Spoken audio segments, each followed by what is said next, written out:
I won't take it. All right, while we're waiting, we take the roll and start answering some questions.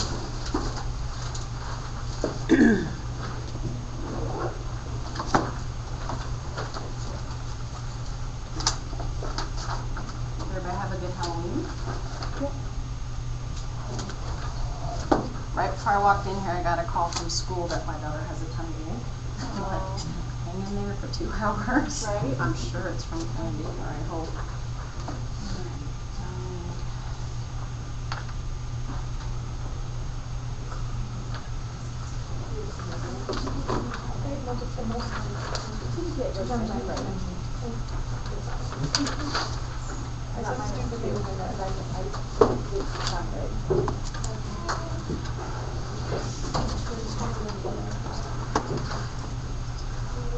Just 1 second.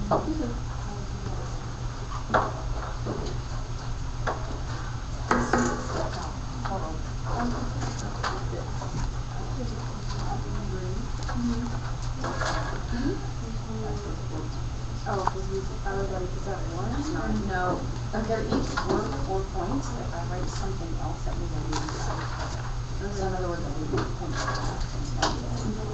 Those are each worth 4.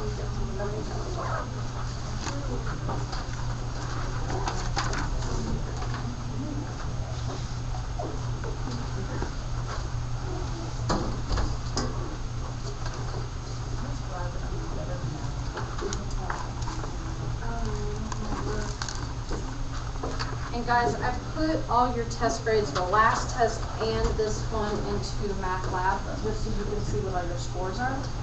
But it is not a true reflection of your grade in the class. So don't take the grade book in Math Lab and think it's your grade, okay? That's simply just so you know what you have for test scores.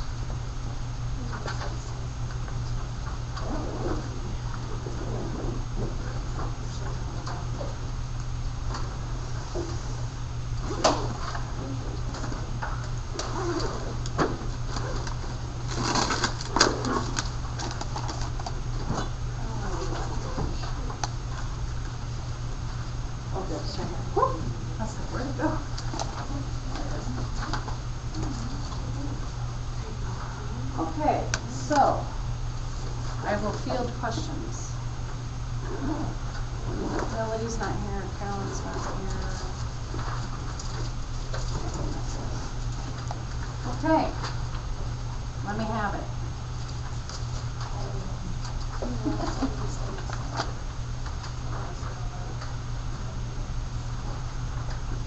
There is one particular question I think everybody or almost everybody missed.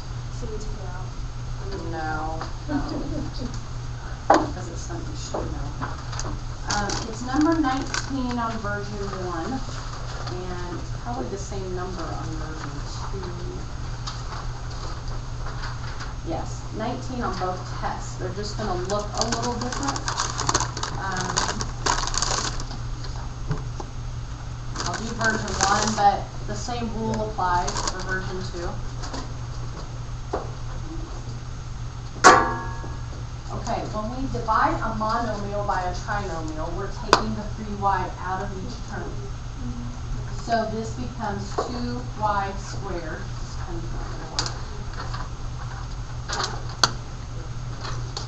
2y squared minus 3y plus 1. This plus 1 is what everybody forgot. The 3y still goes through this term. It didn't just cancel. I know you're thinking of when you have 3y over 3y, it canceling, but when you have addition subtraction, it does cancel to become 1, but the 1 is still there. If you had a negative 3y on the bottom, would it have canceled out? No. No. It'd be a minus 1 if it was a negative 3y. Because you're really just doing this. Okay. And 3y over 3y is 1. So for whatever reason, just about everybody missed that. So that's all 3 points? 4. All the questions are worth 4 points unless I wrote something different. That means I gave you some credit. We were just testing on that one. That's why we all missed it. You did? Yeah, not everybody missed it, but a lot. What other ones would you guys like to see done? Can you do number 23? On which version do you have? On that version one. Version 1, number 23. Okay. So the current national debt is 15, I think that's $1 trillion. Yeah. So the first thing we need to do is write that in scientific notation. So that should be 1.55 times 10 to the 13th. The population is approximately 310 million. If the debt was divided by population, it even tells you to divide. If the debt was divided by population, what would each share be? So now we have to write the 31 million in scientific notation. That's 3.1 times 10 to the 8th. So that's our problem. We write it in scientific notation and solve. 1.55 divided by 3.1 is 0.5. 13 minus 8 makes that 10 to the 5th.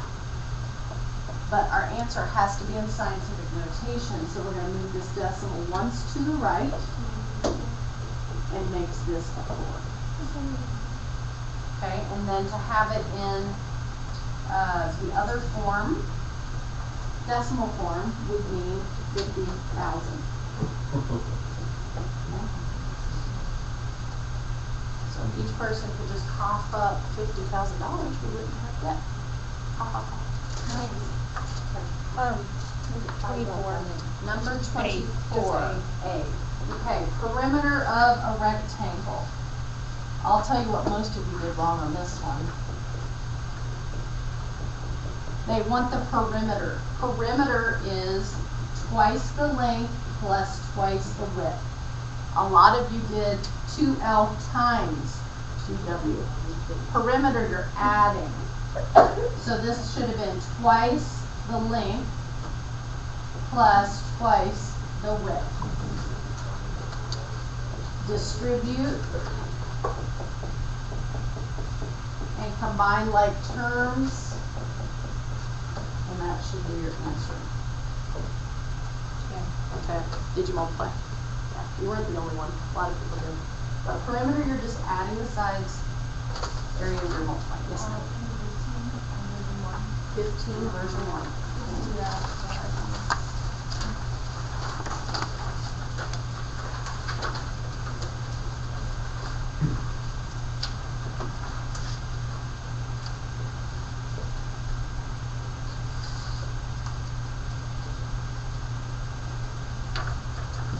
Okay, this is 2AB times 9A squared minus 5AB plus B. So what you're doing is you're distributing this monomial to the trinomial. So we're going to take 2AB to each term. Okay? So 2AB times 9A squared is 18A cubed B. 2AB times this one is a negative 10A squared B squared. And the final one would be plus 2AB squared. Does that help? Other questions? Version 2, number 14. Version 214, okay.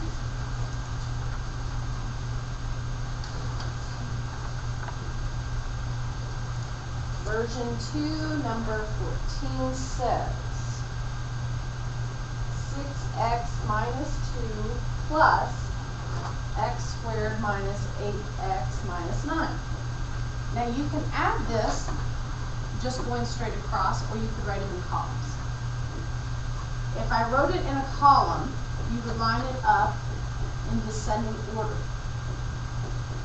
So it would look like this. We add these and we get a negative 11. Add these and you get a negative 2x, and the x squared's by itself, so it just comes down. Now if you didn't do columns, and you go straight across, you're just combining like terms. There's no other x squared, so it's still there. 6x minus 8x, and negative 2 and negative 9. Isn't 6x times 2x squared 6x to the third? you don't multiply, you're adding. That's what I did wrong. Yeah. Okay. You probably distributed. I did. That's what I did. Yeah, it's addition. It's actually one of those problems that's easier than it looks, so sometimes you make it too hard. Yes? It's not about the test.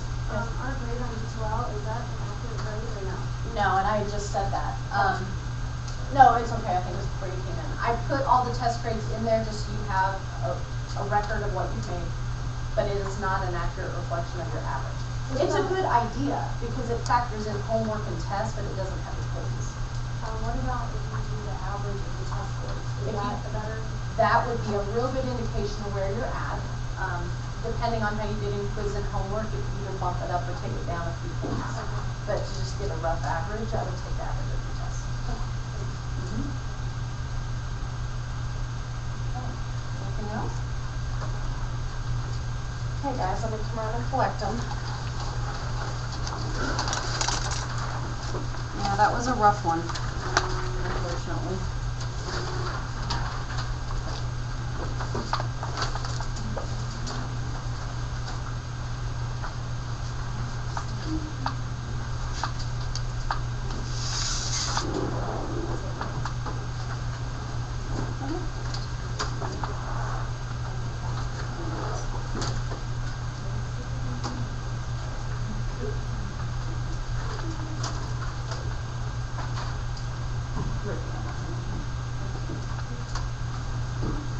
Okay, we get to start chapter 5 today.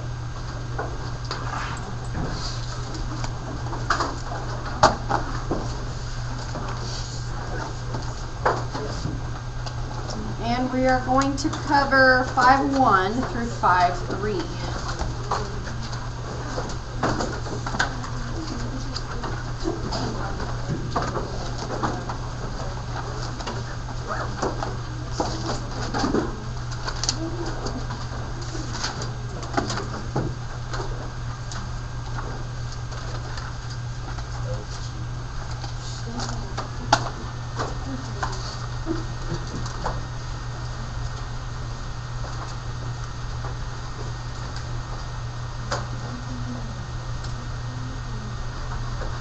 Okay, 5.1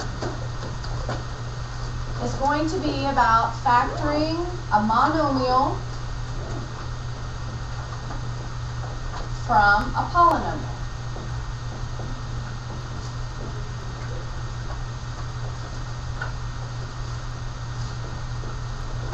So we're basically going backwards from what we just did.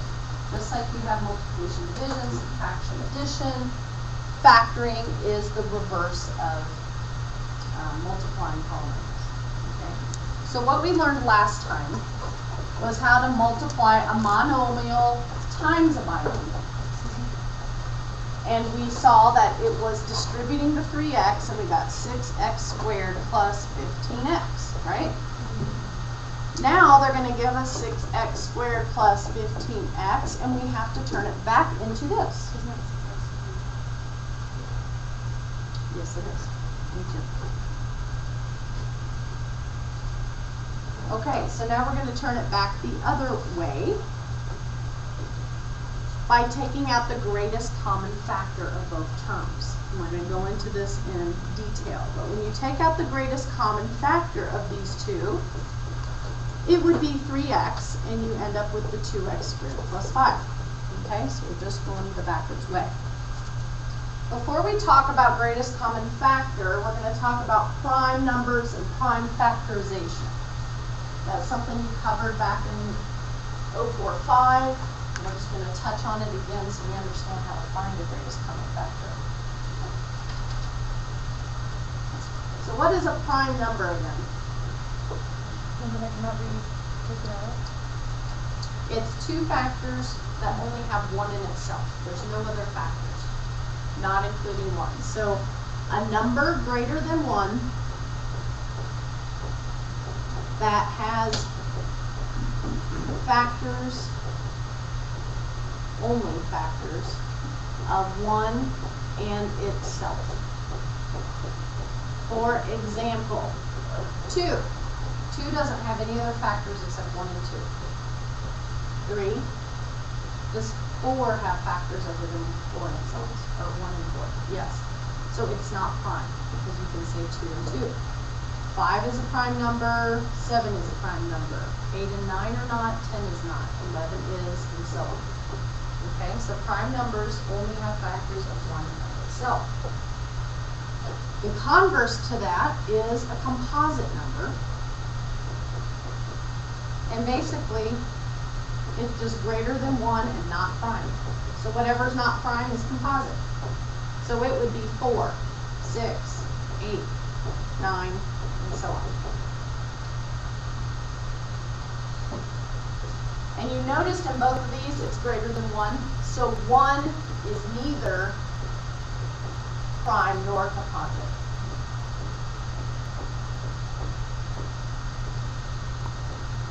It's just 1. Okay, so prime and composite numbers are everything greater than 1. Nope, just 1. Okay, so let's review prime factorization. This is the tree. I think you're going to remember it when I do it. Prime factorization just says I'm going to break up a number into its prime factors, prime components. So what are 2 factors of 48? 6 and 8, 2 and 24, it doesn't matter what you pick. You're going to end up the same place. 2 factors of 6. 2 and 3. Are those prime? Yes, so you can circle them when you get down to a prime number. What are some factors of 8? 2 and 4. 2 and 4. 2 is prime, but 4 is not, so I have to keep going. Once you've gone as far as you can, you've reached all the prime numbers. This is the prime factorization of 48. I have 4 2's, so I'm going to write it in my shorthand with exponents. 2 to the 4th times 3. Okay, 2 to the 4th times 3 is my prime factor of 48. If you were to multiply that back out, you would get 48. It would be 16 times 3. So if you were dividing 48 by like 3 times 16, you would do the same. 3 would be the prime number, and then you take 16 and you take the Yes, prime and number. that's actually another way you can do this if you don't like the tree way. If you said 48 divided by 3, we got 16. That's prime, but now I have to do 16. And I would say, what's a prime number that goes into 16? 2. That's prime. Then I'd take 8. I'd say, what's a prime number that goes into 8? 2. What's a prime number that goes into 4? 2. It's the same thing. Okay. Just keep dividing until you end up with only your prime number. But I kind of prefer the tree way. But this is just another way to see it. It's cleaner. Yeah. Whichever way you prefer, it works. So the whole idea with the division way is you just keep dividing by a prime number until you end up with a prime number. Okay, let's try another one. And you'll see why we're doing this in a minute. The whole idea is to get to a greatest common factor. So let's look at 54 and take the prime factorization of it. What are 2 factors? 6 and 7. Yeah, 6 and 9. Does everybody know what I mean by a factor? 2 numbers that multiply to get 54. Okay? 6, 2 and 3, those are prime, I can circle them. 9, 3 and 3, those are prime, I can circle them. So my prime factorization is 2 times 3 cubed. No. No, it's just, this is what you need to find. So however you want to determine that, you don't have to circle. It's just a way to know you've reached the end. No. 80, let's do this one. 2 factors. 8 and 10. 2 and 4. 2 and 2. 2 and 5. They're all prime, so my factorization is 2/4 times 5. Does everybody get the idea? Okay. So what are we going to do with these? The greatest common factor is the greatest number that divides evenly into each number. That's what a greatest common factor is. So if I were to try to find the greatest common factor of 48 and 80, let's say, the GCF of 48 and 80. How I'm going to find it using prime factorization, the GCF is the greatest factor that goes into both. Maybe 16. It is. Okay. So let's say you didn't know it was 16, okay? And we have our prime factorization. What you're going to do is say, my prime factorization of 48 was 2 to the 4th times 3, right? My prime factorization of 80 was 2 to the 4th times 5. All you're looking for is the one they have in common, the greatest one they have in common. In this case, they both have 2 to the 4th, or 16. That is the greatest common factor of 48 and 80, because they both have 16 that go into both of them. And that's why we're using these trees. If you have big numbers, then you don't automatically know what goes into both. This is one way to find them. So once you find out, what do you do with the other numbers? Nothing. You're just looking for the greatest common factor. Okay?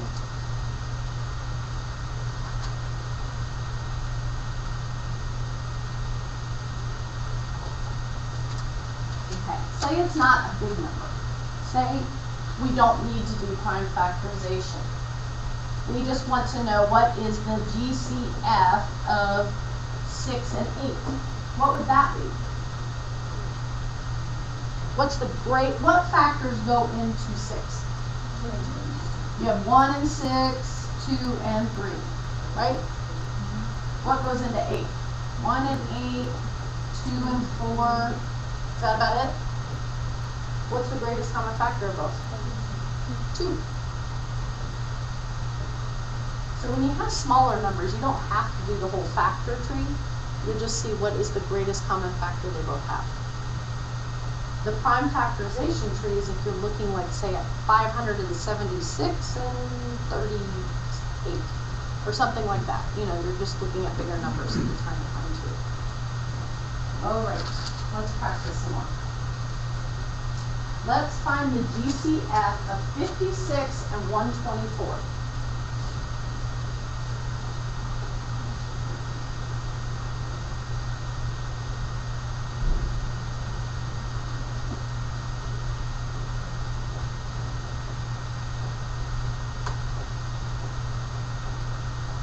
Okay, I want to find the greatest common factor between these two numbers. I'm going to start by doing a factor tree for each.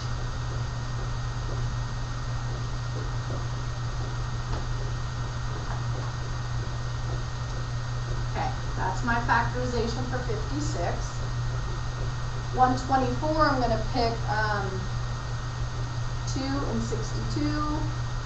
If you don't know a number right offhand, if it ends in an even number, 2 will always go into it. So it's a good place to start. Okay? It's only if it ends in an even number. Like this one ends in an even number, so I know 2 will go into it. Do you think 31 is prime? Mm-hmm. Yeah, there are no other factors, so I'm done. So this one has 3 2's. I'm writing it this way this time instead of 2 cubed. And this one has 2 2's.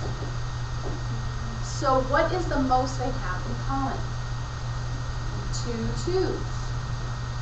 2 2's is equal to 4. So the GCF of these 2 is just 4. That's the highest number that will go into both of those.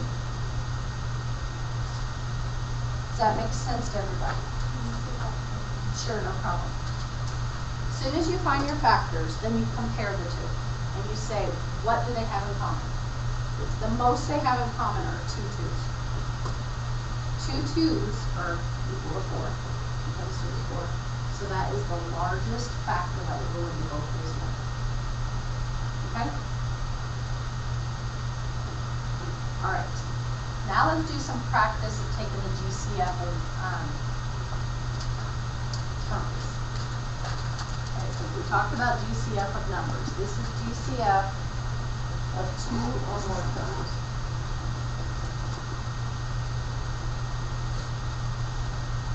What if I had this list of terms? What is the GCF of these 4 terms? Do you think? X squared. X Oh, cubed. X. Good.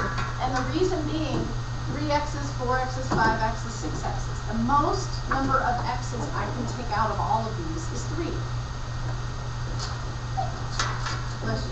So it's always going to be the lowest exponent, because that's the most I can take out of each of those. So what would the GCF be of this listing?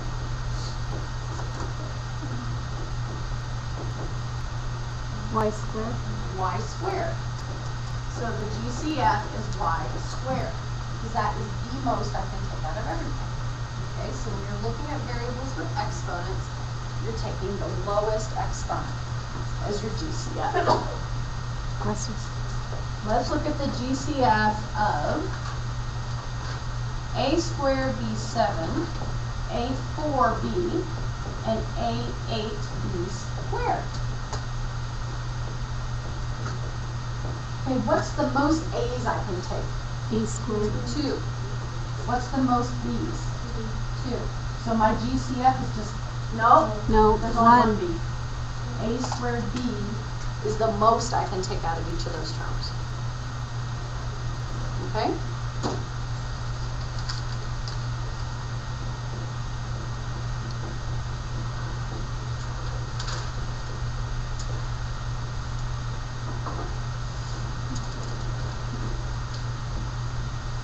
Okay, what would be the GCF of these 3 terms? Just p cubed. No, just Q. Right. Why? There's no P in the last one. There's no p here. So the most I can take out of all of these is just 1 cube. Very good. Okay. You have to look at each one and say, what can I take out of all 3 of them? Can I take a p out of all 3? Why? I can't take a p out of here, can I? Because there is no p there. So you can't take out a p, but they all have at least 1 cube. So that's the most I can take out of all of them. Good.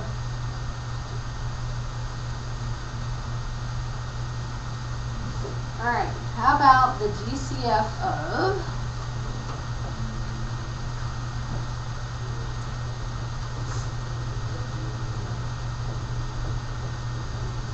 now we're going to combine numbers with the variables.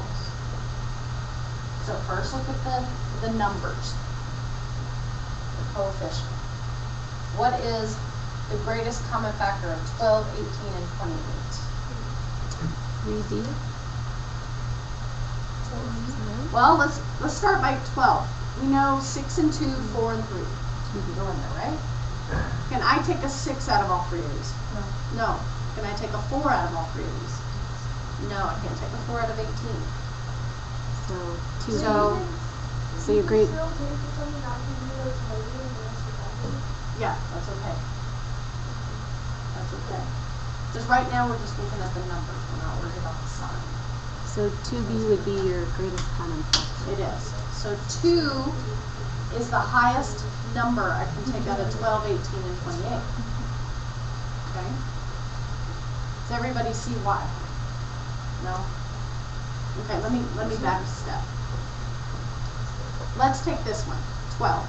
Different combinations or factors of 1 and 12, 2 and 6, 3 and 4, right? Those are the factors of 12. I need to look at these numbers and see if they'll go into both of these. 12 will not go into these, so I know that's out. 2 will go into all of them, so that's an option. Can 6 go into all of them? No. Can 4 go into all of them? No, 4 can't go into 18. And can 3 go into all of them? It does not go into 28. So, by process of elimination of all the factors, the only thing that could go into all 3 was 2. You can't use decimals? No, use decimals, no. For example, 4 wouldn't go into 18, or wouldn't go into 18 evenly, but I'm just Correct. asking a 4 does question. go into it, but not evenly. And I Okay. should correct, if it's a factor, it will go in evenly. Okay. It has to We're go in looking for evenly. greatest common factors, not just if they're divisible. Okay. So I should restate that. So how can those were like bigger numbers, like 500 or something? Then would you go with yes. And that was the whole point of the tree. If it was something I couldn't eliminate these this quickly, let's say it's 524, I mean, by the time you wrote out all the factors, that took all day. So the prime factorization is the better way to go. So basically, you're just looking for what they all have in common. Correct. What greatest common factor? Okay. The highest factor they all have in common. Then you move on to the B's. Then you move on to the B. So we've determined 2, right? Yeah. We don't care about the sign, which is a great point Brittany made. Right now, this is negative, these are positive, but I'm looking for the common factor that will go into all of them. So I don't care about the sign. How many B's can I pick out? One. So my GCF of these 3 is 2B.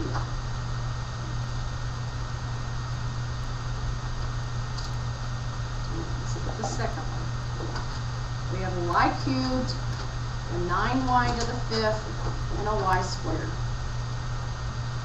What's my GCF of these 3? Y squared. Just y squared. Good. Because that is the lowest amount of y's I can take out of all of them. So if you were going to multiply them back, you would say y squared times y equals y to the 3rd. Y squared times 9y cubed would be 9y to the 5th. And y squared times 1 equals y squared. Which is what we'll get to when we start taking them Right. out and factoring. Right now, we just have to determine what this GCF is and then show you how to pull it out of a trinomial. Good? Well, I think I was getting lost because I didn't realize that there was another step after this. Does that make sense? But That sometimes okay, on a Harvard test, it could just ask you for the GCF. Okay. There's not necessarily another step after this. Okay. We're just using the skill to move on to something else. But you still need to, it could be a question that just says, what's the GCF? Okay? Let's look for the GCF of these 2 terms. This looks a little different. What do those 2 have in common? The y minus 2. So it looks weird, but the GCF of these 2 is y minus 2. Okay, that's what those 2 terms have in common. How about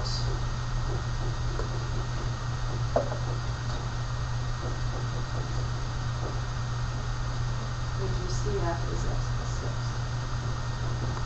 And this is going to be important in a little bit when we talk about factoring by grouping. You have to recognize that sometimes what they have in common is a binomial. Okay, so now using this GCF information, let's talk about how we're going to use it. How to factor out the greatest common factor, a monomial from a polynomial.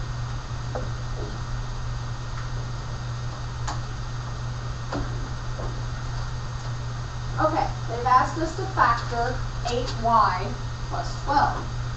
The first step is to determine the GCF of the terms. What is the GCF of these 2 terms? 4. 4 is the only thing that will go evenly into both. So the next step is to write each term as a product of the GCF. So what that means is I'm going to say 4 is my greatest common factor, and I'm going to divide 4 out of each term to see what's left. If I pull a 4 out of 8y, what do I have left? 2y. If I do 12 divided by 4, what do I have left? 3. That is how you factor. So the factor to this binomial would be 4 times 2y plus 3. And you can go back and check yourself by distributing. See if that makes sense. Okay, that's a simple one. let's do the next one. How about if I had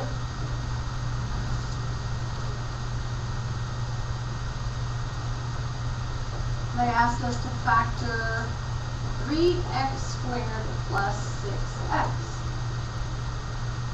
What is my GCF of those two terms? 2x. Not 2.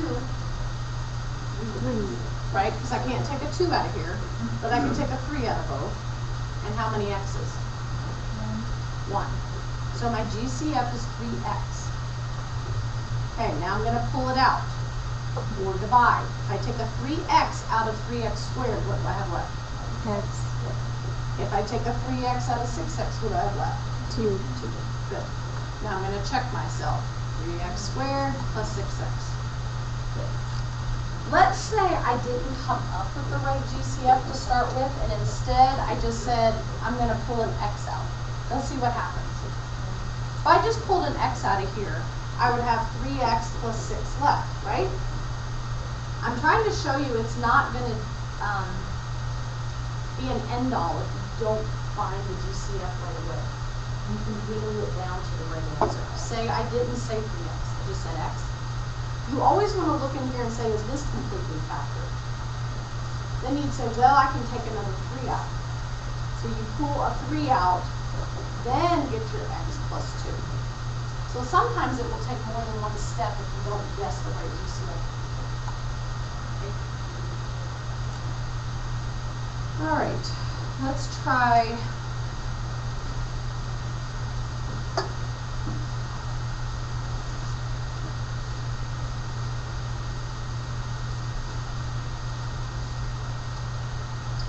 factoring 2x minus, 24x minus 18. What do you think my GCF is here? 6. It's just 6. Good. 6 is the largest factor I can take out of both terms. If I pull a 6 out of 24x, I have 4x left. Here's a minus sign. Now, it's important with your signs, you just keep them the same. And that would be 3. Now check myself. 24x minus 18. Is everybody getting this?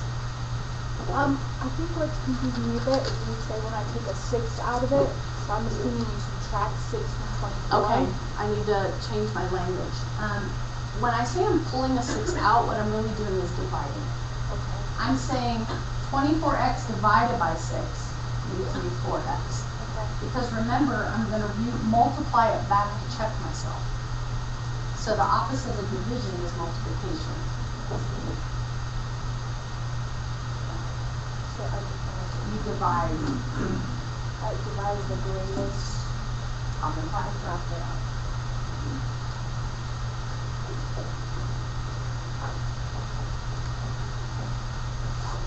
Okay. All right, let's say, Ryan Dyer, what's the GCF of these two terms? 4w squared. Good. 4w squared. So now I'm pulling out or taking out a 4w squared. What I mean by that is I'm saying 8w squared divided by 4w squared leaves me 2. 12w6 divided by 4w squared leaves me 3w4. Always check. Multiply it back. 8w squared, 12w6. Look inside. Can I take anything else out? No.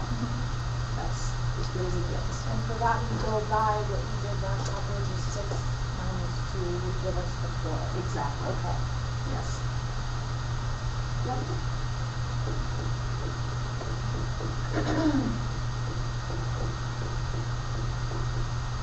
Okay, how about Michelle? What's the GCF of these 3 terms?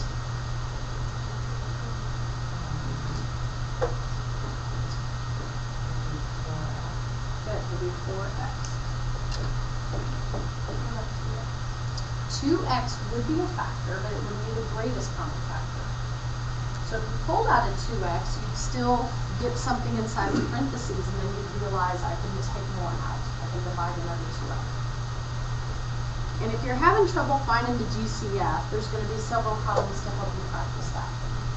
Sometimes that's the hardest part of this, is just figuring out what the GCF is. Okay, if I say 8x5 divided by 4x, I get 2x to the 4th. 12x squared divided by 4x leaves me 3x minus sign. 44x divided by 4x is just 11. Multiply it back to make sure you've done it right.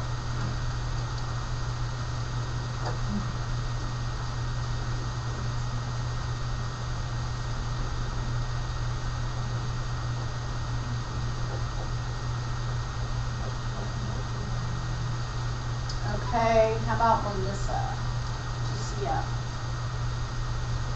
6, good. Any P's? No P's, because this guy doesn't have a P to share. All they can give me is a 6. So if I take a 6 out of each term, I'm left with 10P squared minus 2P minus 3. Multiply back, make sure you got it right. Next problem.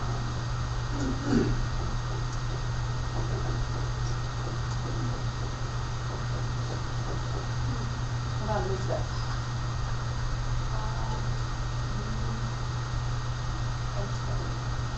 Not a 3 though, why?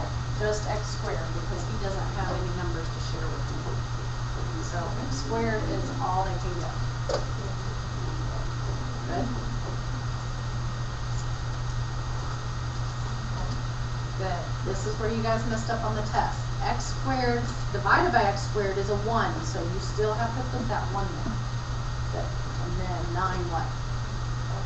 Not x. Just y, because the x squareds will come out. Right? Very good. How's everybody doing with this? That 1 was the tricky part of that problem. Don't forget to put it just because they cancel out.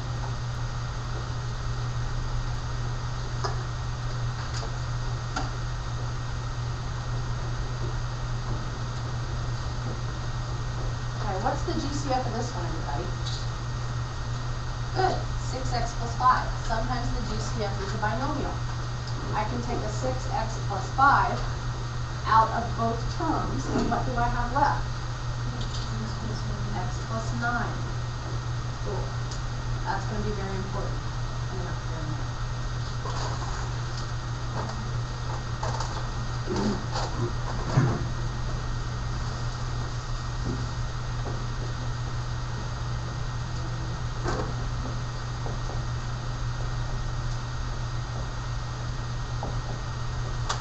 So what's the GCF of that?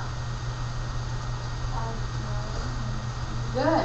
It's the binomial. 5y minus 2. What do I have left when I pull that out? Good. Minus 5. Excellent. One more like that, just to drive it home. Everybody, what do I pull out? X minus 3 is the GCF. What do I have left? 3x minus 2. Do you need to have the GCF first? Yes. Well, It doesn't no. matter, right? Math-wise, it doesn't matter which order. When I say you should put it first, is to show that you're taking that GCF out. But no, it doesn't matter if it's first. Okay, that is 5.1. And now we're going to go to 5.2, factoring by grouping. Factoring by grouping is basically what we've just done here. Okay.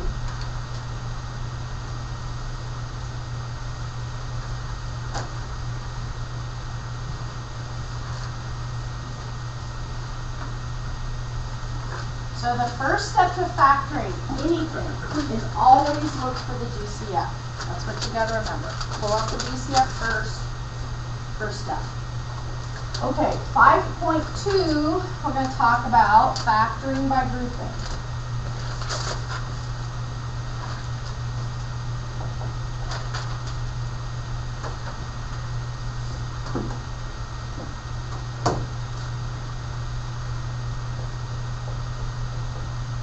If you have 4 or more terms,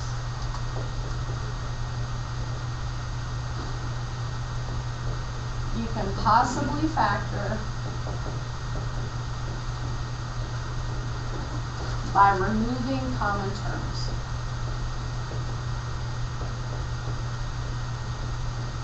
So factoring by grouping usually works for 4 or more terms. Here's an example.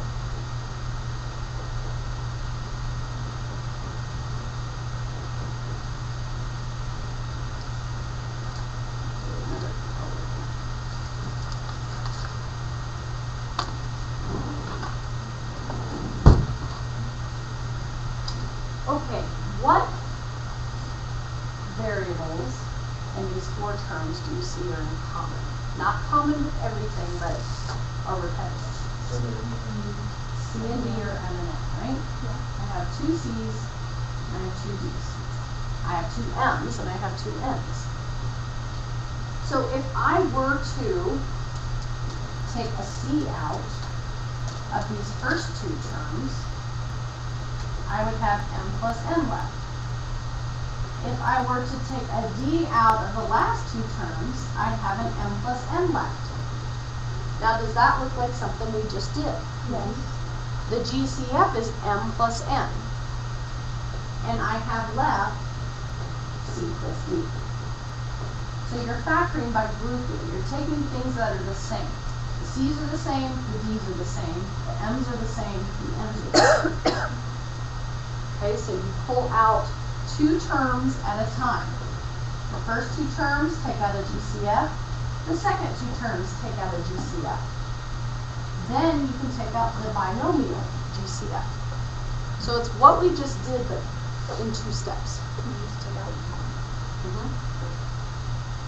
We'll do some more with numbers, and hopefully this will make more sense to you. That's generic.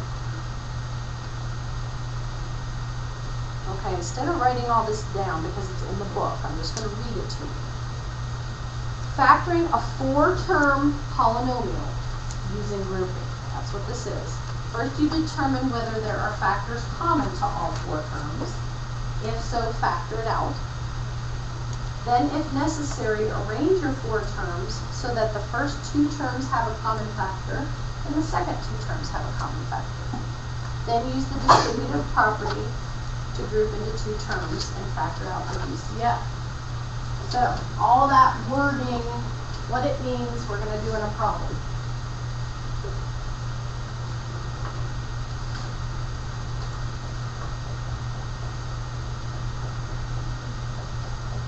Okay, what it said, the first step, determine whether there are common factors to all 4 terms. In all factoring, the first thing you want to do is say, is there something I can take out, a GCF with all 4 terms? Does this have any greatest common factor? No. I can't take an X out of all of them, I can't take a 2 out of all of them. It has no GCF. So because it's 4 or more terms, I'm going to try to factor by grouping. So I'm going to group the first 2 and the last 2. If I take the first 2, what is their GCF? X. Just X. And I have left X plus 2, right? Then I'm going to look at the second 2 terms. What is that GCF? 6. And I have left X plus 2. Now I can take out a GCF of X plus 2, and I have left X plus 6. Okay? So factoring by grouping basically means taking 2 terms at a time, finding their GCF, and then hopefully there will be a common GCF to all of it. Then it's not factorable.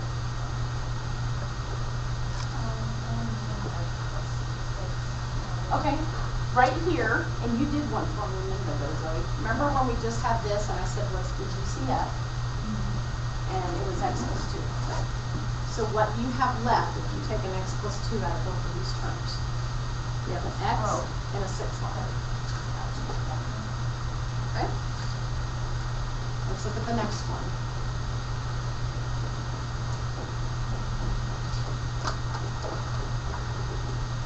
Does this whole thing have a GCF? No. So because it's 4 terms, I'm going to do them 2 at a time. What's the GCF of the first 2 terms? 3x. If I take 3x out of each term, I have 3x plus 2 left. Does everybody see that? Okay, I said 3x was the greatest common factor. And so I'm doing 9x squared divided by 3x, 6x divided by 2x. Okay? How about the next two terms? What's the GCF? Anybody? 5.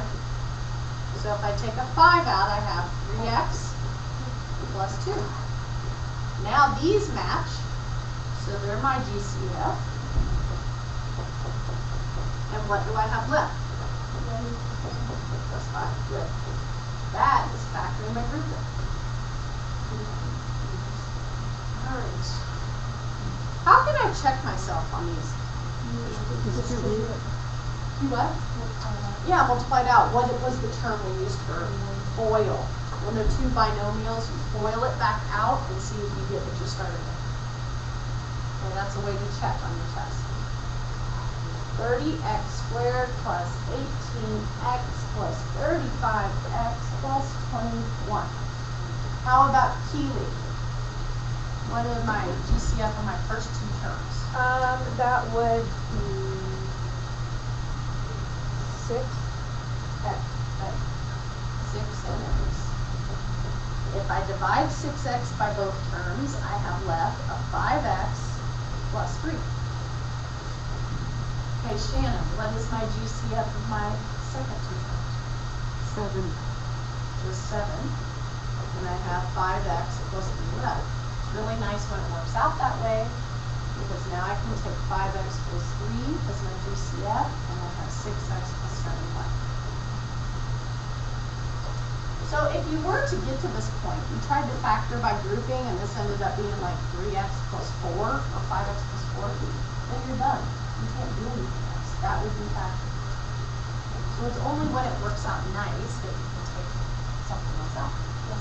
Would you then separate all the terms then? Like would you do 5x plus 3, 6x plus 7, and then 5x plus 4? Or would the problem be complete? It'd just be complete at that point.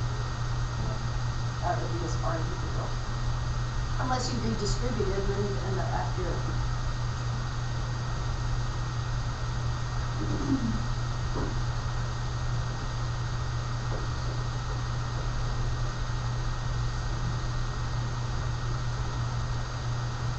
about remaining. First two terms. Good. What do I have left? Good. Now this one looks a little different.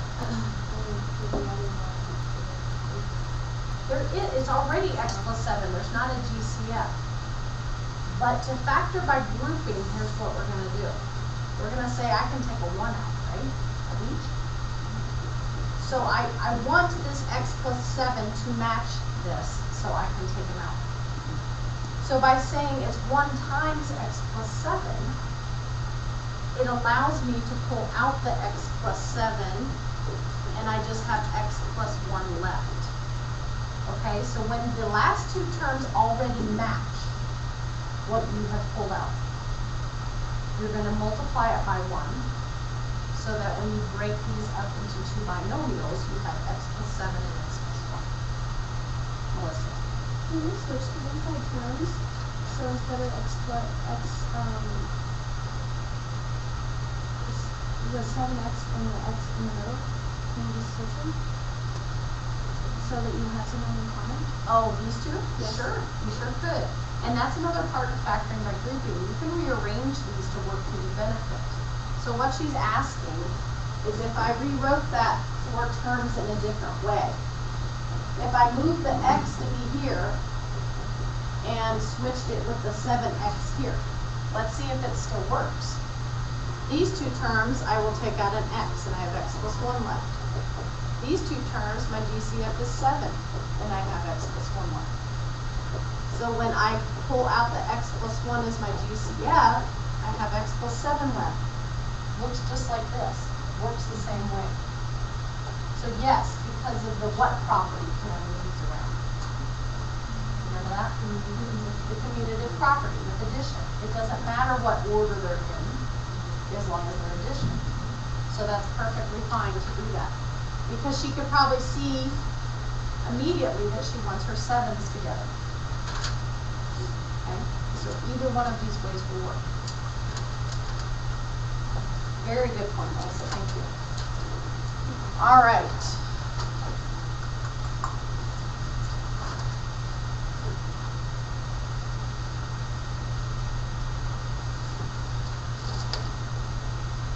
Actually, on that last one, Yes. when you multiply it out, can you take out an x and just make it a monomial? Sorry. So it would be At the very beginning, take an X out there. oh, I guess I'm just looking at the bottom. Okay. Sorry, never mind. Oh, Dumb it's question. Okay, good. All right, let's look at this one. We can leave it in this order, or we can change it. But it looks okay with how it is, because the first two terms, what would be my GCF? 3x. 4 and an X. If I take 4x out of each term, I have 3x minus what? 1. 1. 1 is still there. Look what happens.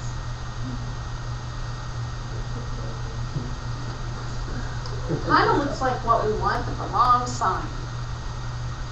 So, if this is negative, what would happen if I said I'm taking a -1 out of each of these? That flips the sign, doesn't it? This is kind of hard to see sometimes.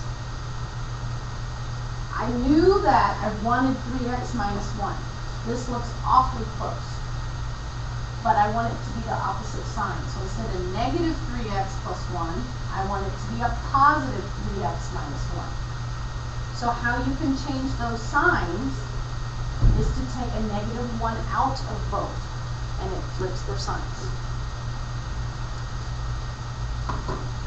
Okay, so now the GCF is 3x minus 1, and what do I have left? 4x minus 1. I like to do that, because -1 times 3x, would that be -3x? It would, and see right here, it is a -3x. Then how would that be with GCF of both of them?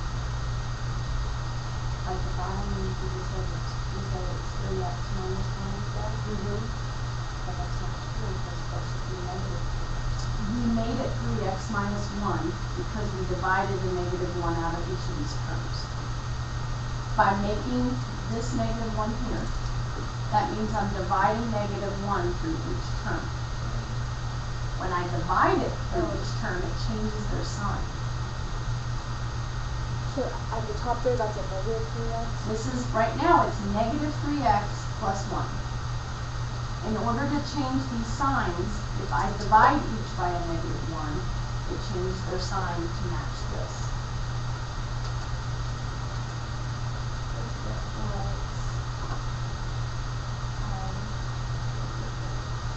The 4x here, okay, you got it okay? You'll kind of get to where when you see these, if this matches this but has the opposite signs, you'll just know if I take a -1 out, it changes their signs. Can you do that with any number that you provided? Yep. You could already use it. You can use, if you divide out a negative, it will change the signs. And it makes more sense afterwards to go back and distribute it. This makes sense. That would be -3x and plus 1. Okay. P squared plus 8p minus p minus 8. This looks like it has potential to be one of those again. So the first two terms, what is my GCF? A p. What do I have left? Good. Now I have a negative p and a negative 8. I want a positive p and a positive 8. So I am going to factor out a negative 1. When I factor out a negative 1, it's like dividing by negative 1. That makes that a positive p, makes that a positive 8. I take out p plus 8 because it's common, and I have p minus 1 left.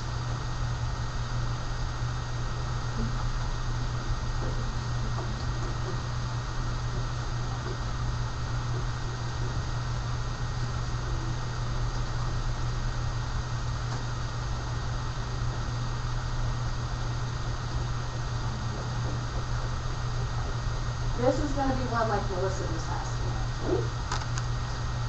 So I'm going to let Melissa start. What do I take out of the first two terms? 5x. And then what do I have left? Good. Okay. Now, my next two terms. What is the GCF? 2, which is correct, but let's talk about the sign. If I take out a 2, I'm going to have an x plus 3. I want it to be x minus 3.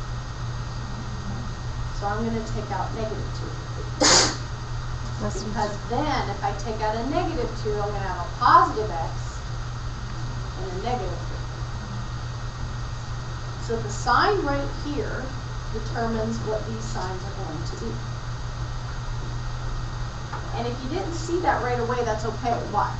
If you just did it like we've been doing, and you say, plus 2 is my GCF, and then I have a negative x plus 3 left. And then you'd say, huh, that doesn't really match. How can I make it match? By taking a negative 1 out of both of these. So then I would say negative 1, making that positive and that negative. Then the x minus 3 is the GCF of both terms, and you have 5x minus 2. In your answer, does the GCF always come first? Doesn't matter. If you wrote it the other way, it would still be technically correct. Just in an effort to think about what we're doing, we're taking out a GCF. I always write it first. Okay. But it would not be wrong. Okay. I have hint page 291. I need to see what that is.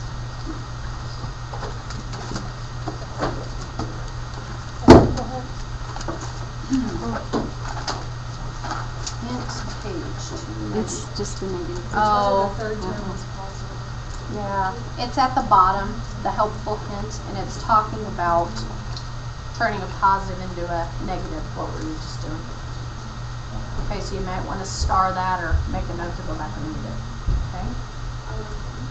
291. 291, the helpful hint is at the bottom.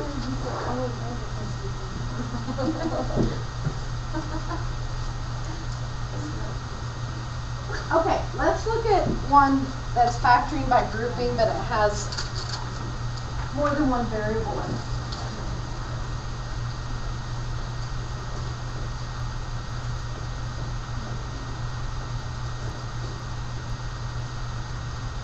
Okay, the first step, again, to any factoring problem is to first see if there's a GCF I can take out of everything. And there's not, right? So if you can't take out a GCF of everything, then you start factoring by grouping. T comes out of the first two terms, and I have r plus 3 left. What's the GCF of these two terms? Negative 5. 5, but it's a negative 5 because I want this to be positive. I'm going to take a negative 5 out, which gives me a positive r and a positive 3. Then I'm going to take the r plus 3 out as my GCF, and I have t minus 5 left.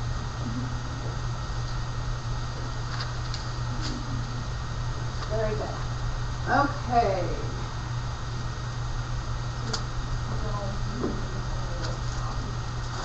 A GCF. Just start with. And they have to have 4 or more terms for this to work. Okay, I'm going to write 3 problems on the board for you guys to try on your own. First one.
first one. How about David? How did you do this one?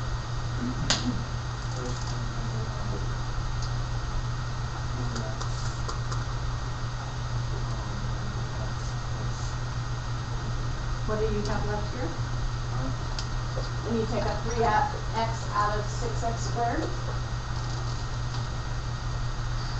Because remember you're dividing 2x. Yeah, 2x plus. I did 1y. Yeah, that's right. It's y, but you can write 1y. Very good. And what did you take out of the second two terms? 4y. Did you take a 4 out of here though? Okay, so what can you pick out of? 2 and a y. Good. So you have 2x left. Then what is the GCF? 2x plus y. Good. 3x plus 2y. Very good. Anybody have questions on that problem? Okay, let's try the next one. How about Sarah? 4r. Okay. Good. Good.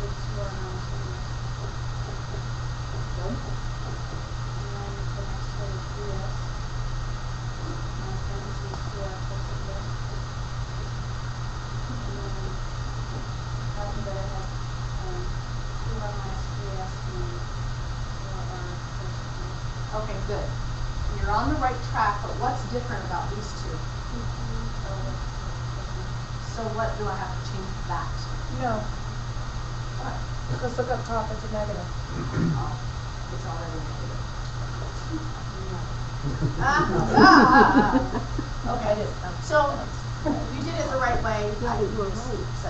Okay, good. So you pulled out a 2r minus 3s, and what do you have left? 4r plus 3. They're not equal. Yeah, that's right. Good. Excellent. So you have to pay attention to this negative up here. When you take out the 3s, or you're dividing 3s, you have a negative 3s left. And you did have to match this one, so I did this one. Good. Any questions?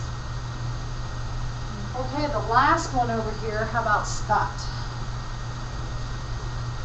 I pulled the x plus 5 out of it. 6x out of it. That was plus 5. Good. And then I gave negative 18. Good. If you didn't see that 18 was a factor of 90 right away, you may have only pulled a 9 out. And let me just go off to the side here for a second to see what would happen. If I had only taken a 9 out, I would have had 2x minus 10 left. And then you would see, oh, I can take another 2 out of 2 and 10, bless you, making that 18. So it's okay if you don't find the GCF right away, as long as you're continually looking in here to say, did I get that factored out as much as possible? That would make that a constant. I'm sorry? That would make that a constant. Oh, yes. Okay, so sorry, Scott. Go ahead from there. Then I grouped the x plus 5 and 6x minus 18.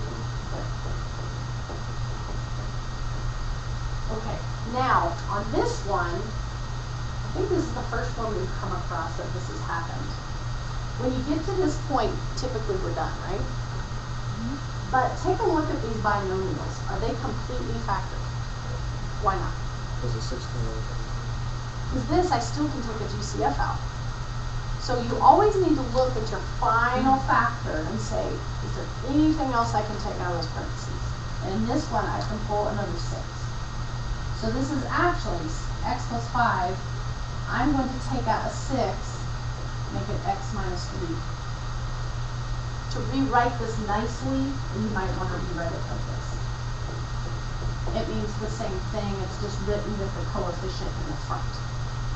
But it's the first one we've done so far that that's happened. We get to the final point of factoring 2 binomials, but we recognize this is not factored all the way. Okay? So just please watch for that when you do your final factoring answer, that there's nothing else you can take out. All right, that was 5-2. On to 5-3, factoring trinomials. Woo, woo, woo. Woohoo. Well, these are going to be trinomials that start with 1 as a coefficient, so they're not too bad.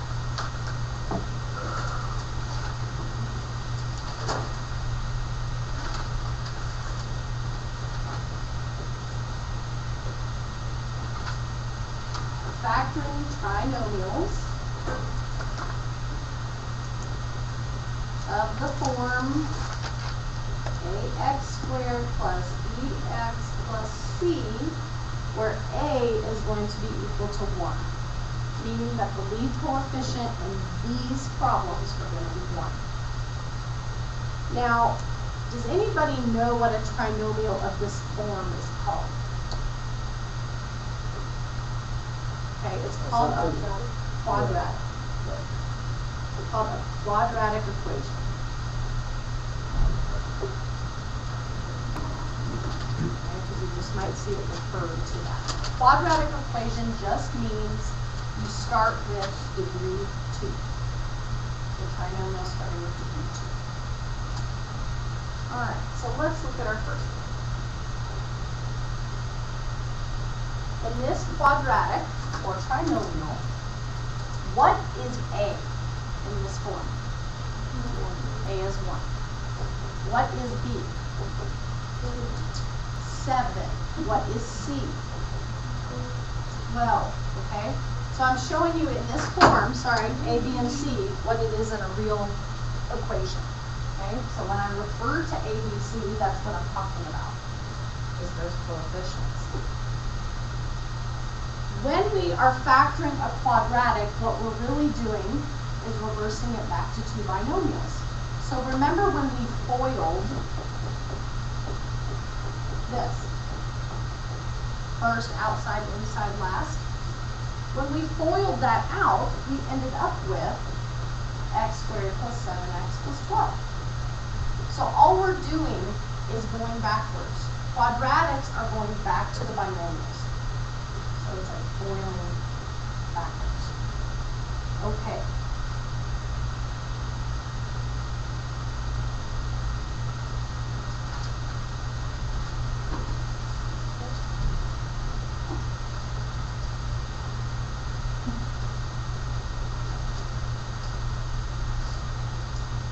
If we are trying to go back to 2 binomials, what we're trying to find is these missing numbers, right? So I have these 2 numbers, 3 and 4, that were my binomials before we went to this trinomial. So if I have a trinomial and I'm trying to get back to the binomials, I'm looking for these 2 numbers. What this always will be is these numbers will add to BB, and they will multiply to be A times C. Okay? And this holds true here. These 2 numbers, 3 plus 4, added to BB. They multiplied to be A times C. 1 times 12 is 12. Okay? So these 2 numbers add to BB, multiply to be A times C. This will be more clear when we do another problem. Any questions though right now? I've presented it. Do they call that anything? No call it anything. Yeah. No, it's just, I don't know a name for it. It's just factoring trinomials. I was in a dream while. Can you just explain how you got x plus 3 and x plus 4 from it? But just This. yeah, that was just. What I was trying to do Oh, is yeah, show that, okay. that this quadratic factor goes back to these 2 binomials. Oh, okay. And I'm explaining that what we're doing is the reverse of what we learned last time. Okay. Last time we FOILed this to get this. Now we have this and we're trying to go back to Oh, so you haven't explained how we got back to it yet. Well, other than I said, Okay. these 2 numbers are always going to add to be the B, and they're gonna multiply to be A and C. Okay, that is the trick, if you will, or how we solve these.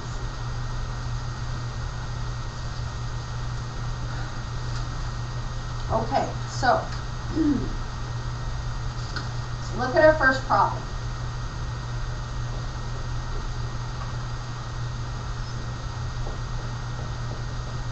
What is A in this problem? What is B in this problem? 12. What is C? 20.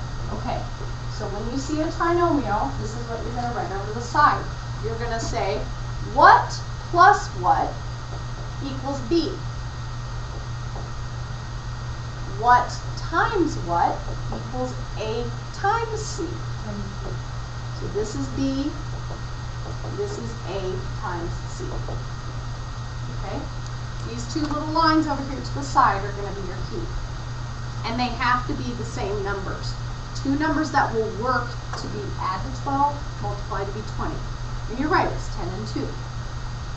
So 10 and 2 work for both scenarios. They add to be 12, but they multiply to be 20. Does that make sense? There's other things that would add to be 12, right? But it wouldn't work to multiply to be 20. So you have to find two numbers that work for both scenarios. Yes.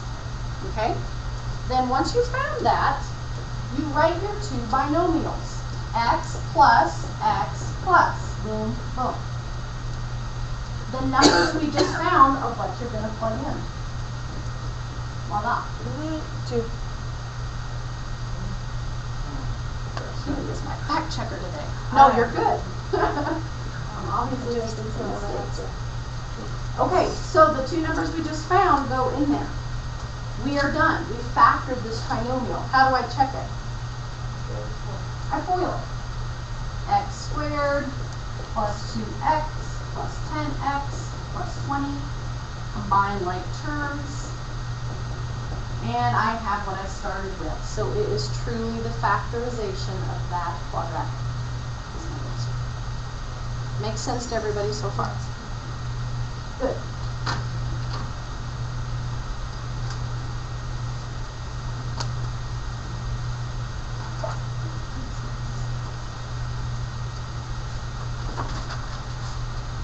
Okay. Look at another.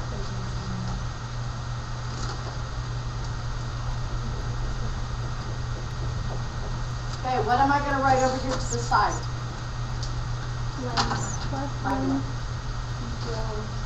Blank plus blank have to be 7.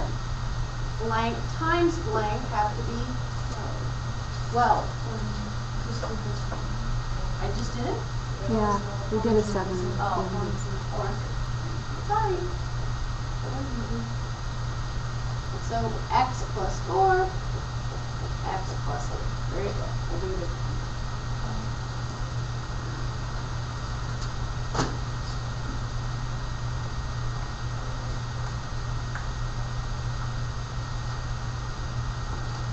In this chapter, we're going to get into where it's like 7xy plus y12 or 12y or something. No, that's next Okay. section.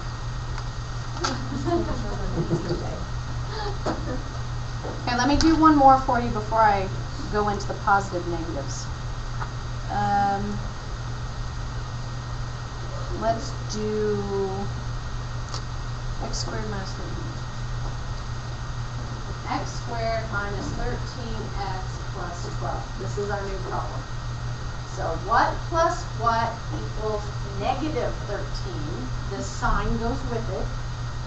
What times what equals 12? So what would multiply to be negative 13 but add to give you a positive 12? 2 negatives. Right?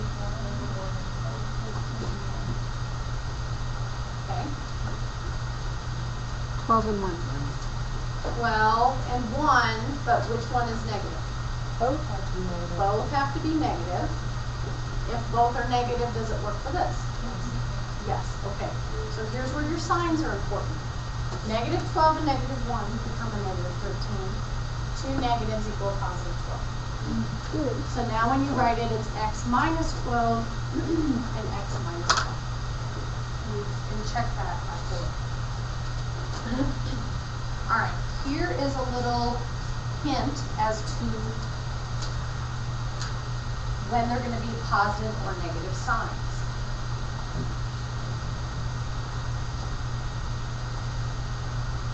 Okay, if, like the one I just showed you, there's a negative in front of the b, they're going to have the same signs, both negative. And that held true, right? Same signs, but they were both negative. If you have a negative in front of the b, but you also have a negative in front of the c, they will have different signs, opposite signs. So one will be positive, one will be negative. If you have a positive in front of the b, but a negative in front of the c, they will also have different signs. And lastly, if you have a positive in front of the b and a positive in front of the c, they will have the same signs, both positive. So really, if you look at this, what the key is, if the sign in front of the c is positive, they're going to have the same signs. And the same signs are going to be whatever's in front of b. If there's a negative in front of the c, they're going to have different signs. So if you can just remember that, positive in front of the c, same signs, negative in front of the c, different signs.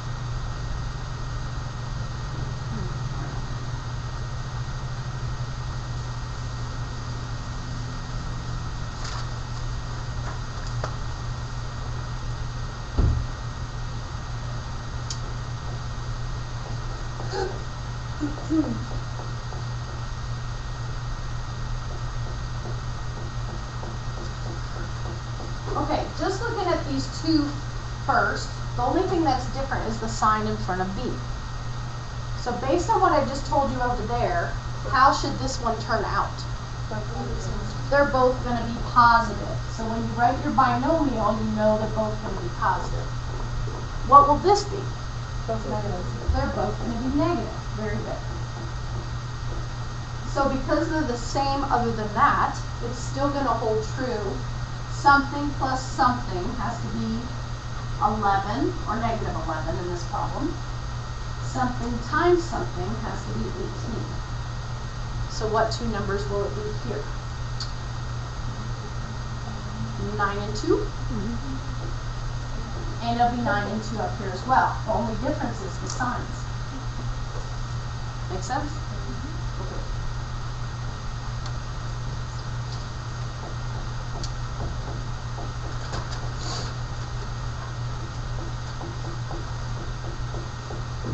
Okay, how about these two scenarios?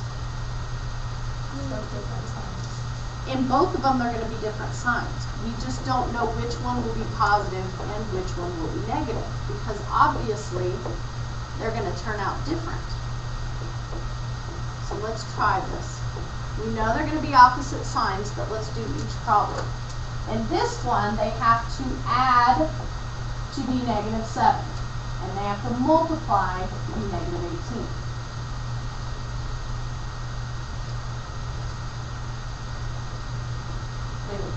So the C always comes to the B. Yeah, because the negative is in front of the C, we know it's going to be opposite signs in our answer. But because this one's negative and this one's positive, it's going to change which number is which. So for example, in this one, what two numbers work for this? Negative 9 and a positive 2. Negative 9, positive 2, make sure that works. It works for both scenarios. So in this case, the positive is the 2, the negative is the 9. But let's look at the same problem down here. The only change is the B is positive. So now we have to add to be a positive 7 and multiply to be a negative 18. This time, the 9 is positive and the 2 is negative. You see that? Okay, so the signs make a big difference of, they were both 9 and 2, But in 1, the 9 was negative, 1, the 9 was positive. The key is making sure this works.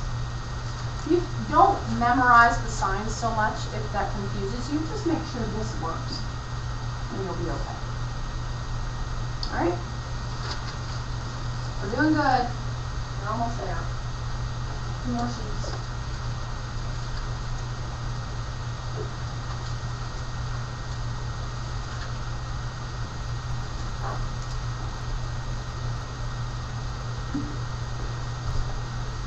Okay.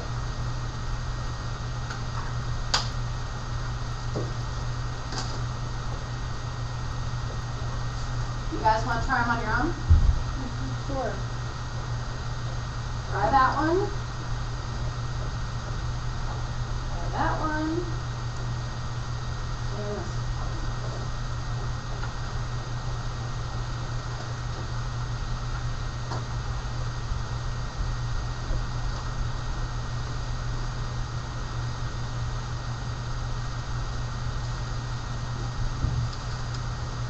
This is where knowing your multiplication facts are critical. So you're not going to find factors if you don't know the multiplication.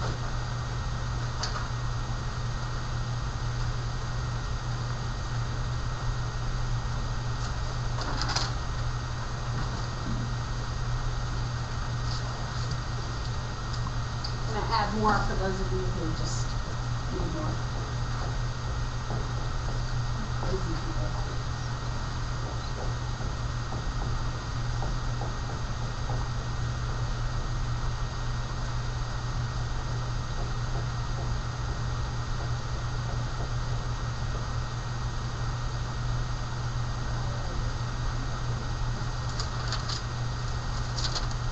We've never done one where you do the numbers.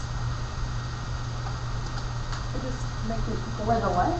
The B, A, B. Yeah, what's just make it the equal. coefficient of B there? 1? 1. That's all. Yeah, it's just 1. I did that. That's okay. Yeah.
much for most of the information. Let's go ahead and start one over. Okay, this first one,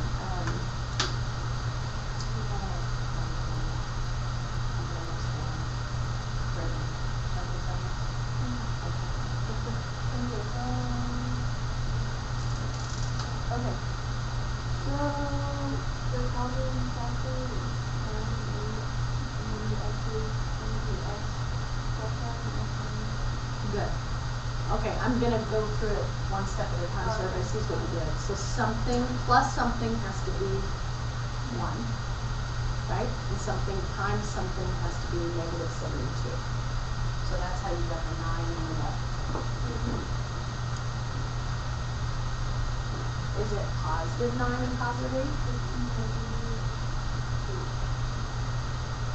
Negative 8 and positive 9. Good. That would make it work for both.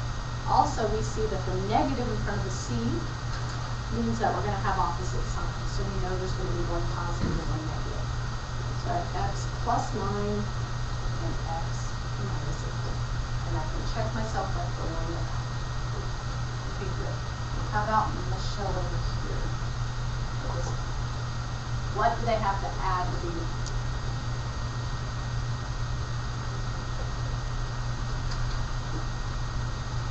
They have to add to be negative 1. And they have to multiply to be like the C, negative 72. Okay?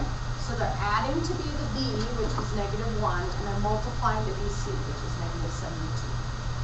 So this looks similar. We know that because this is negative, they're going to have opposite signs again. But here we're going to have a negative 9 and a positive 8. Is that the only way I'm going to add to be negative 1? So it's a similar problem, just different signs. So this is x minus 9 and this is x plus 8. Make sense? Yeah. All right, the next problem. we have to add the negative 11 and multiply the positive 30. Good. Negative 5 and Good. Negative 5 and negative 6. Because it's positive in front of the C, I knew they were going to be the same signs. This tells me they're both going to be negative. So I had x minus 5 and x minus 6. Very good. And so far, they're all factoring out to where they're completely factored and we don't have to take anything else out. Okay, let's look at this problem.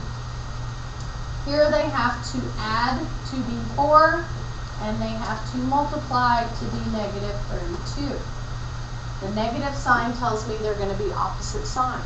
So one will be positive, one will be negative. What two numbers work?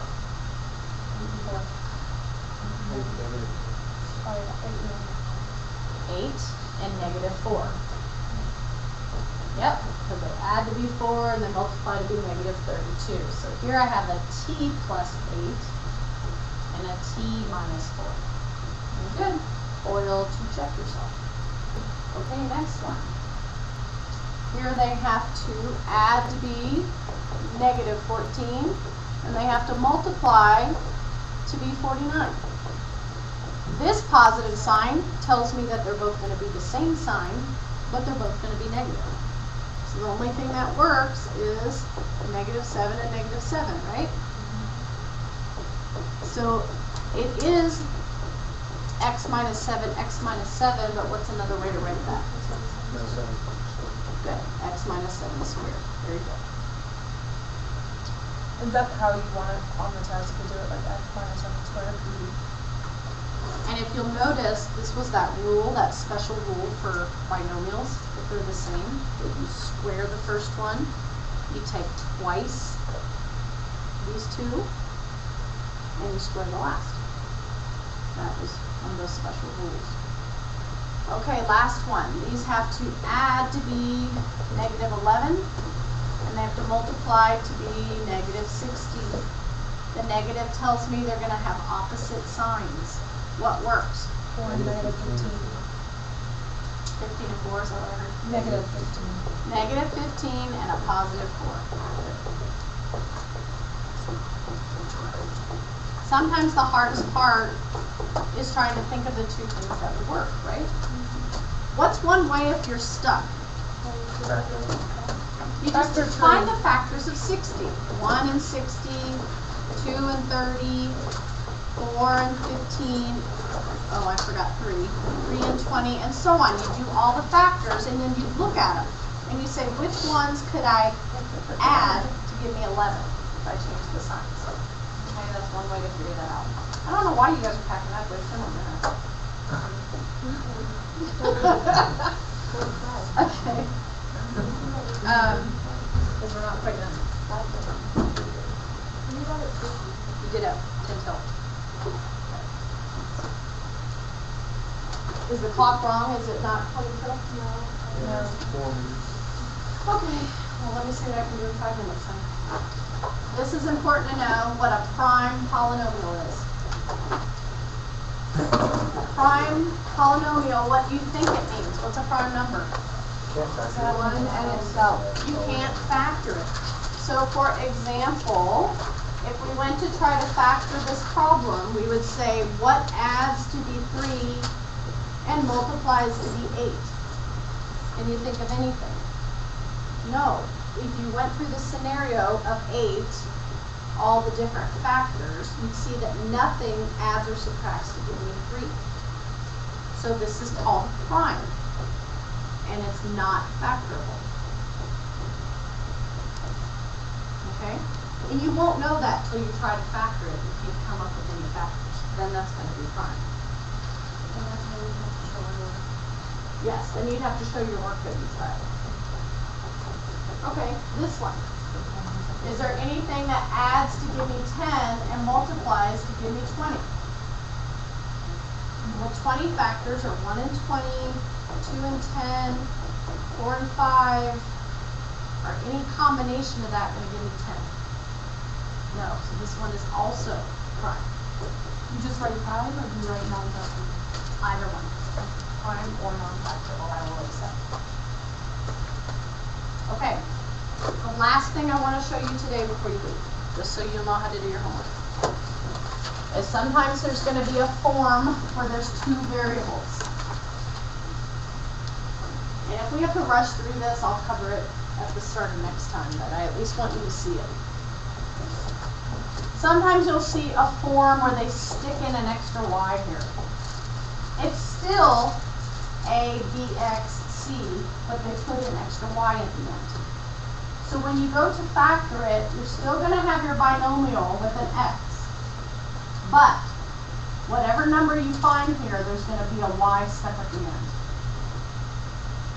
Okay? So when you go to find it, just know if there's a y squared at the end, there's going to be y's stuck on the end of these numbers. So to solve it, you're still going to look for what plus what equals b, and what times what equals a times c. Still what you're doing. But this extra variable is going to be stuck at the end.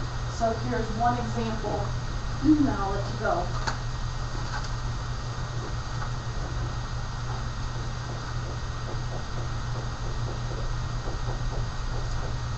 Okay, so this has the extra y, so when we solve, whatever number we find is going to have a y at the end. And because this is positive, we know they're going to be the same signs, and they're both going to be positive, so I can go ahead and write that in. So I'm looking for 2 things that add to be 4, multiplied to be 4. 2. So this is x plus 2y or x plus 2y squared. Very good. Make sense? Yeah. Okay, and last, what is the first step of any factoring problem? Find the greatest common Factor. So even when you have a trinomial like this, a quadratic, before I start factoring this, what would I need to do? Take out the 3. I can take a 3 out, and then look what happens to my problem. Then I work on factoring this like we talked about today. So if you see something starting with a coefficient, See if there's a GCF to take out and then factor from there. Okay? Start your homework, please. There will be a quiz Tuesday. Have a good weekend.